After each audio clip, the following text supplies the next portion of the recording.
بسم اللہ الرحمن الرحیم، السلام علیکم۔ آپ دیکھ رہے ہیں پروگرام نقطہ نظر۔ میں ہوں سلمان حسن اور ساتھ موجود ہیں جناب مجیب الرحمان شامی صاحب۔ ناظرین، اب یقین سے کہا جا سکتا ہے کہ کل صبح 9 بجے مخصوص نشستوں کا معاملہ سامنے آ جائے گا کہ وہ کس کو ملنے جا رہی ہیں۔ یہ بڑا اہم کیس جس کی ہم نے دیکھی کہ سماعتیں ہوئی مختلف اور اس میں دلائل جو ہیں وہ پیش کیے گئے۔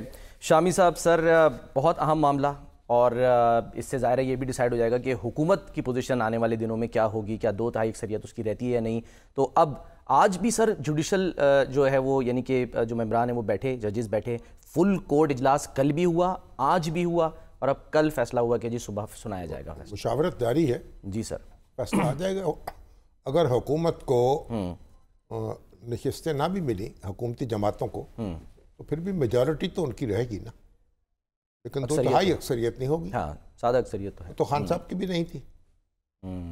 2/3 اکثریت جو ہے اگر ان کو نہیں ملے گی نہ صحیح، لیکن ایک نفسیاتی طور پر توانا ہو جائے گی پی ٹی آئی، اور پھر یہ کچھ استحکام بھی آ جائے گا سسٹم میں بھی، یہ بھی ایک فائدہ ہوگا نا۔ اچھا، وہ کیسے؟ یعنی ان کو جو نشستیں مل جائیں گی تو ان کو بھی کچھ قرار آ جائے گا دل کو، تو میرا خیال ہے کہ یہ اس کا ایک مثبت پہلو بھی ہے۔ اچھا، اور باقی تو دیکھیں نا، اب ایک فیصلہ آ گیا تو وہ ایک کو سوٹ کرے گا، دوسرا آ گیا تو دوسرے کو سوٹ کرے گا، تو اس طرح تو ہوتا ہے نا اس طرح کے کاموں میں۔ بالکل، تو ہمیں انتظار کرنا چاہیے۔ اچھا، سپریم کورٹ کا فیصلہ آ جائے، دیکھیں فیصلہ اتفاق رائے سے تو نہیں آ سکے گا، میرا خیال سپلٹ مینڈیٹ ہوگا سر یہ جو سپلٹ ڈیسیژن ہوگا۔ ہاں، یہ جو مشاورتی اجلاس ہوئے ہیں یہ ان پریسیڈنٹڈ ہیں یا ماضی میں بھی ایسے ہوئے ہیں کہ کچھ معاملات کو لے کے اس طرح کے اجلاس ہوتے ہیں؟ حضرات ہیں جو بینچ میں بیٹھتے ہیں وہ ایک دوسرے سے مشاورت تو کر سکتے ہیں نا۔ اچھا، ذوالفقار بھٹو صاحب کا جو کیس چل رہا تھا تو اس میں چیف جسٹس جو تھے انوار الحق، اچھا، انہوں نے یہ کوشش کی تھی اگر سارے جج متفق ہو جائیں اور بھٹو صاحب کو مجرم مان لیں، کنوکٹ کر دیں، تو ان کو عمر قید کی سزا دے دی جائے۔ اچھا، کنونس کرنے کی کوشش، یعنی انہوں نے ان سے رابطہ کیا تھا۔ اچھا، جو 3 جج جو تھے، جسٹس دلراب پٹیل جس کو لیڈ کر رہے تھے 3 ججوں کو، 3 جج جو تھے وہ بھٹو صاحب کو بری کرنا چاہتے تھے، اور 4 جو تھے وہ پھانسی کی سزا دینا چاہتے تھے۔ انہوں نے آپس میں یہ مشورہ ہوا کہ بھئی اگر ان کو کنوکٹ کر دیا جائے تو پھر عمر قید کی سزا دے دی جائے، پھانسی کی سزا نہ دی جائے۔ اچھا، لیکن جو بری کرنے والے جج تھے وہ اس سے اتفاق نہیں کیا۔ انہوں نے کہا ہم ان کو کیونکہ بری کرنا چاہتے ہیں اس لیے ہم ان کو کنوکٹ نہیں کر سکتے، مجرم قرار نہیں دے سکتے، باقی تو پھر جو ہوگا سو ہوگا۔ ہم اپنے آپ کو اس معاملے میں اس طرح سے انوالو نہیں کرنا چاہتے۔ ٹھیک ہے، تو بہرحال تو اس میں بھی سر ہم یہ کہہ سکتے ہیں کہ کچھ کنونس کرنے کی کوشش ہو سکتی ہے جو مشاورتی اجلاس ہے؟ وہاں تو نہیں ہوا نا، ضروری نہیں ہے۔ اچھا، ججوں کی اپنی رائے ہے، آپ ہر جج کو حق حاصل ہے اپنی رائے رکھنے کا، اس کا اظہار کرنے کا، اور جہاں میجورٹی ہوگی وہ فیصلہ نافذ ہو جائے گا۔ اچھا، اور منورٹی جو ہے وہ معاملہ رہ جائے گا۔ اچھا، پہلے بھی ایسے یہ جو جسٹس منیر کا فیصلہ تھا جو گورنر جنرل غلام محمد کے حق میں اور اس اسمبلی کی تحلیل کا، اچھا، اس میں بھی میجورٹی جو تھی اس نے منیر کا فیصلہ ساتھ دیا تھا نا۔